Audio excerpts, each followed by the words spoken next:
مجبوریوں کی ایک بڑی انتہا یہ بھی ہے کہ ہم انسان ہیں، ہمارا قد اپنی حد میں ہے، یہ بھی ایک مجبوری ہے۔ ہم بڑا دماغ استعمال کرتے ہیں، ایک بڑا ذہین دماغ، بڑا افلاطون دماغ، بڑی عقل، اور پھر شام کو کہتے ہیں کہ نیند آ گئی۔ تیرے دماغ کی تمام صلاحیتیں نیند کی ایک گولی نے ضائع کر دیں۔ اب بڑا دماغ تھا، بڑے علم والا تھا، بڑا خیال تھا، آسمان سے افکار لاتا تھا، روشن خیال رکھتا تھا۔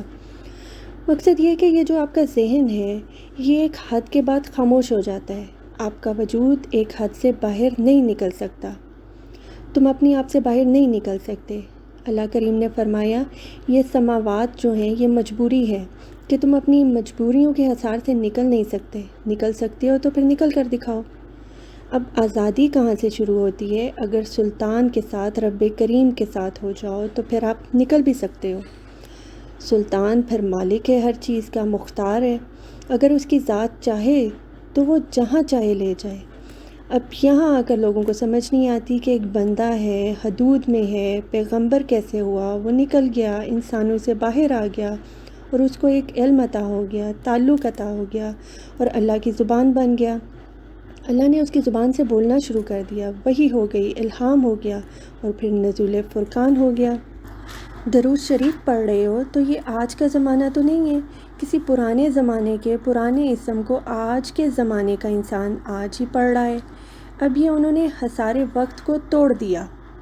اگر ماضی سے تعلق جوڑنا آیا تو آپ کے لیے مستقبل کی آزادی بھی ہے۔ یہ راز کی بات ہے، اگر ماضی کے ساتھ نسبت ہو گئی تو آپ کے لیے مستقبل بھی آسان ہے۔ آپ حد سے باہر ہو گئے، یعنی کہ زمین اور آسمان کے درمیان اب آپ کا کھیل ہے۔ زمین آپ کی مجبوریاں ہیں اور آسمان آپ کی آزادیاں ہیں۔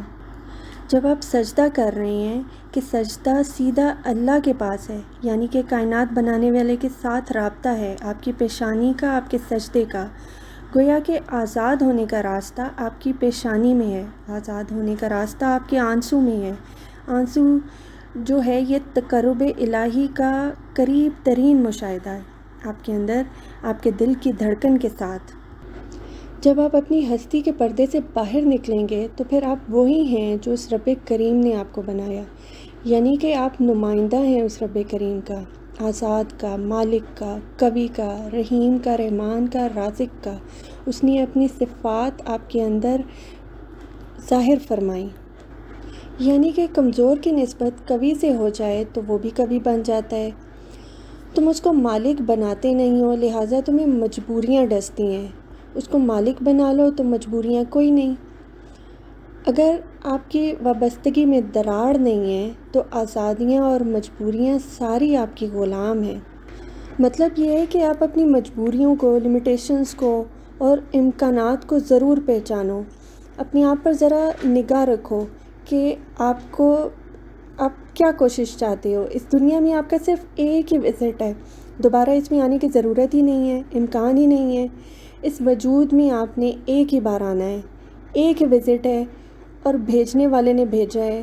اس نے کہا ہے کہ میری کائنات کا مشاہدہ کرو، اس کو جا کر دیکھو کہ یہ میلہ کیسا ہے۔ یہ لطف کی بات تھی اور تم نے اس کو آزمائش بنا لیا۔ زندگی انعام تھا اور تم نے سزا بنا لی۔ زندگی اس نے از راہ عنایت عطا فرمائی تھی، تم نے کہا کہ یا اللہ تو نے آزمائش میں ڈال دیا۔ آزمائش تیرا اپنا ہی بوجھ ہے، تیرے اوپر، اپنے اوپر سے اپنا بوجھ اتار دو تو خود ہی اپنے اوپر سوار ہو، تو خود ہی اپنے خوابوں کی وجہ سے پریشان کر رہے ہو خود کو۔ کبھی کبھی اتنے اونچے خواب کر لیتے ہو کہ زندگی محدود ہو جاتی ہے، اور کبھی کبھی اتنی ناممکنات کی طرف جاتے ہو کہ پریشان ہو جاتے ہو۔ اس لیے اپنی خواہشات کو سمیٹ کر گزرو، دل کے ساتھ اس سفر کو اور شوق کے ساتھ کرو۔ اب اپنے دل کو اگر محبت کے لیے وقف کر دو تو نفرت نکل جائے گی، اور جب نفرت نکل گئی تو وہ دل اللہ کا گھر بن جائے گا۔ اللہ کے سفر میں چلنے والوں کو راستے میں جو تکلیف ہوتی ہے وہ اللہ کی رحمت سمجھ کر برداشت کرتے ہیں۔ دنیا کے اندر انتقام بھی لے لو، بدلہ بھی لے لو، اور دنیا کے اندر حکم ہے کہ آپ آنکھ کے بدلے آنکھ نکالو، لیکن اللہ کا سفر کرنے والے، اللہ سے محبت کرنے والے دنیا کے اندر الجھتے نہیں ہیں۔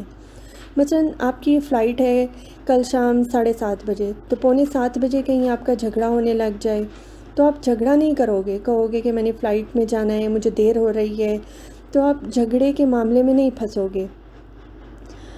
جب آپ کسی اور کام کے لیے کمیٹڈ ہو تو آپ رستے کا جھگڑا نہیں کرتے۔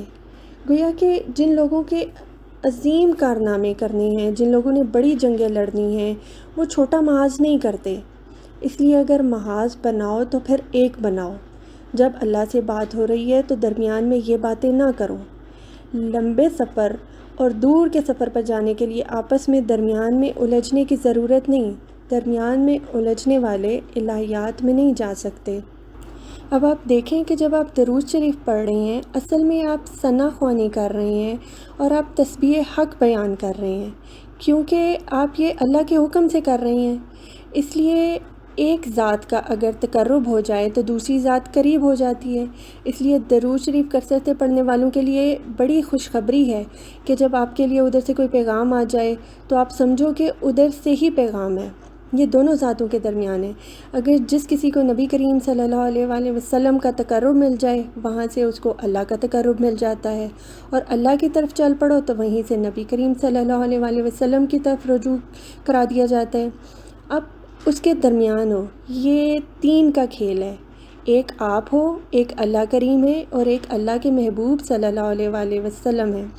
اب آپ جدھر سے چلو بات صاف ہے، یہ تقرب ہے۔ تقرب الہی جو ہے وہ تقرب رسالت ہے۔ ہر چند کے دونوں مقامات الگ ہیں، لیکن آپ کے لیے دونوں مقامات بڑی عزت اور احترام اور مرتبے والے ہیں۔